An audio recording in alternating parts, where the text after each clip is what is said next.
امریکہ میں ایک رات ایک ٹیکسی میں ایک مکمل برہنہ خاتون آ کے بیٹھی اور اس نے ڈرائیور کو بتایا کہ اس نے کہاں جانا ہے۔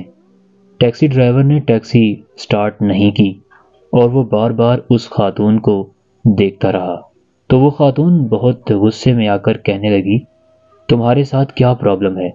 کیا تم نے پہلی بار کسی عورت کو برہنہ دیکھا ہے؟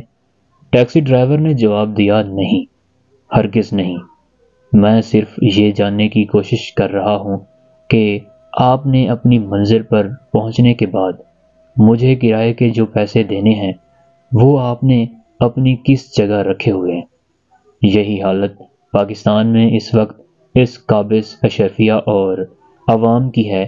عوام یہ جاننے کی کوشش کر رہی ہے کہ حالیہ حکومت ہمیں بار بار ریلیف دینے کی تسلی دے رہی ہے، تو حکومت ہمیں یہ ریلیف کہاں سے دے گی؟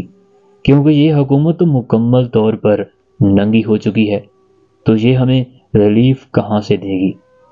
اس نے ہمیں ریلیف دینے کے پیسے کہاں چھپا کے رکھے ہیں؟